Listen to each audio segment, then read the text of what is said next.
Mga kaibigan, handa na ba kayong marinig ang isa na namang nakakakilabot na kwento?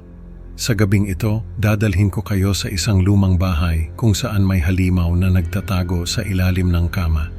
Isang batang lalaki ang nakaranas ng hindi maipaliwanag na takot at bangungot na tila naging totoo. Makinig hanggang dulo at alamin kung paano niya hinarap ang nilalang na ito at kung ano ang tunay na sikreto ng kanyang kuya.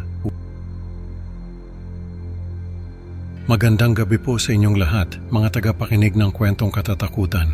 Salamat po sa inyong oras at pakikinig sa aking kwento. Ako nga pala si Adrian. Lumaki ako sa isang maliit na bayan dito sa Pilipinas kasama ang aking pamilya. Si Nanay Josie ang aking ina at si Tatay Isidro naman ang aking ama. Mayroon din akong isang nakatatandang kapatid na si Kuya Mario. Ang kwentong ito ay nangyari noong bata pa ako, noong hindi pa ako sanay matulog ng mag-isa. Nakatira kami sa isang lumang bahay na puno ng alaala at misteryo. Dumidilim na ang paligid at naririnig ko ang mga tunog ng mga tricycle na dumadaan sa kalsada sa labas ng aming bahay. Nasa kwarto ako, nakatayo sa tabi ng kama habang tinutulungan akong magbihis ng pangtulog ni Nanay Josie. Adrian, malaki ka na, hindi mo na kailangan ng ilaw para makatulog, sabi ni Nanay Josie habang inaayos ang aking kumot. Pero Nay, natatakot ako sa dilim, pakiusap ko. Pwede bang iwan ng bukas ang ilaw kahit ngayong gabi lang? Tumango si Nanay Josie at iniwan niyang bukas ang maliit na ilaw sa tabi ng aking kama bago siya lumabas ng kwarto. Habang nakahiga ako, may kakaibang pakiramdam akong hindi ako nag-iisa. Pagkaalis ni Nanay Josie, sinilip ko ang pasilyo. Tila ba may gumagalaw sa bawat sulok ng madilim na espasyo. Nakahiga ako at pinakikinggan ang musika mula sa radyo na nasa tabi ng aking kama. Ngunit bigla akong nakarinig ng kakaibang ingay mula sa labas ng kwarto. Tumayo ako at dahan-dahang lumapit sa pintuan, sinusubukang alamin kung saan galing ang ingay. Nay, Tay? Tawag ko ngunit walang sumagot. Ang kakaibang ingay ay patuloy na naririnig at tila papalapit ito sa akin. Natatakot ako kaya't nagtakip ako ng kumot sa aking ulo, umaasang mawawala ang ingay. Ngunit nararamdaman kong parang may malamig na hangin na dumadaan sa ilalim ng aking kama. Naramdaman ko ang bigat sa aking dibdib at nang sumilip ako mula sa ilalim ng kumot, nakita ko ang isang nilalang na nakadapa sa sahig, sumusuka ng itim at berdeng likido. Nakakakilabot ang itsura niya. Ang mga mata ng nilalang ay walang buhay at ang kanyang balat ay tila nabubulok. Sino ka? Anong ginagawa mo rito? Sigaw ko, ngunit walang tugon mula sa nilalang. Patuloy ito sa pagduduwal at ang amoy ay lalong nagiging masangsang. Nagsimula akong magpanik. Tulungan niyo ako. Sigaw ko ulit, ngunit walang sumagot. Ang nilalang ay inabot ako gamit ang mahahabang daliri na parang mga ugat. Hinila ako ng nilalang papunta sa kwarto ng aking mga magulang at doon ay nakita ko si Kuya Mario na nakatayo sa pintuan, puno ng takot at hindi makagalaw. Kuya, tulungan mo ako.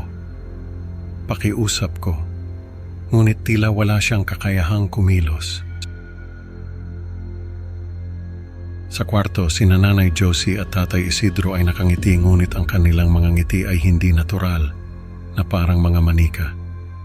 Nay, Tay, tulungan niyo ako. Sigaw ko ngunit hindi nila ako pinansin. Ang kanilang mga ngiti ay nagdala ng mas malalim na takot sa akin.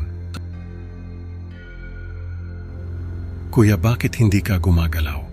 Tanong ko kay Kuya Mario. Ngunit nanatili siyang nakatayo sa pintuan, natatakot din sa nangyayari. Ang sahig ay tila kumikilos. Nilamon ako nito habang nararamdaman ko ang malamig na kamay ng nilalang na humihila sa akin pababa.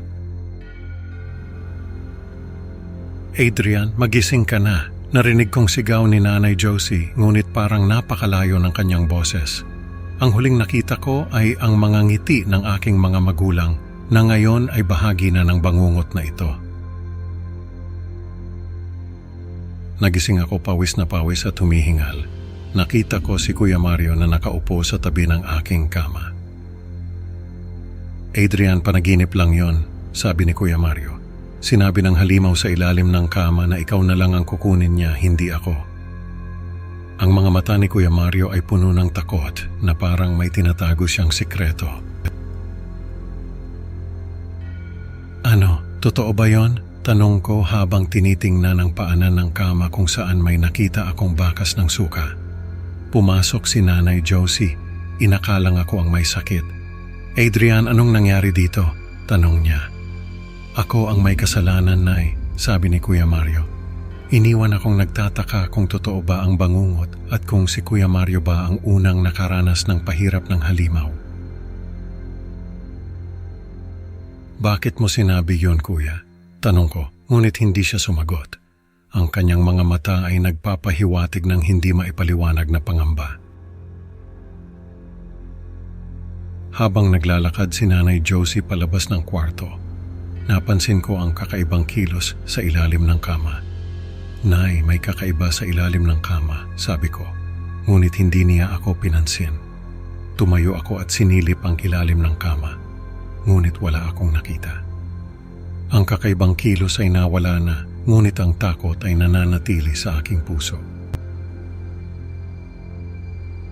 Adrian, matulog ka na, sabi ni Nanay Josie bago siya tuluyang lumabas ng kwarto. Hindi ko alam kung totoo ba ang aking nakita o bahagi lamang ng aking imahinasyon. Ang tanong kung ligtas ba ako mula sa halimaw ay hindi kailanman nasagot, at ang takot ay nananatili sa aking isipan. Mga kaibigan, natutunan natin na minsan, ang mga takot natin ay may mas malalim na pinagmumulan. Salamat sa pakikinig. Huwag kalimutang mag-like at mag-subscribe para sa mas marami pang kwentong katatakutan. Hanggang sa susunod na upload, mga kaibigan, ingat sa ilalim ng kama.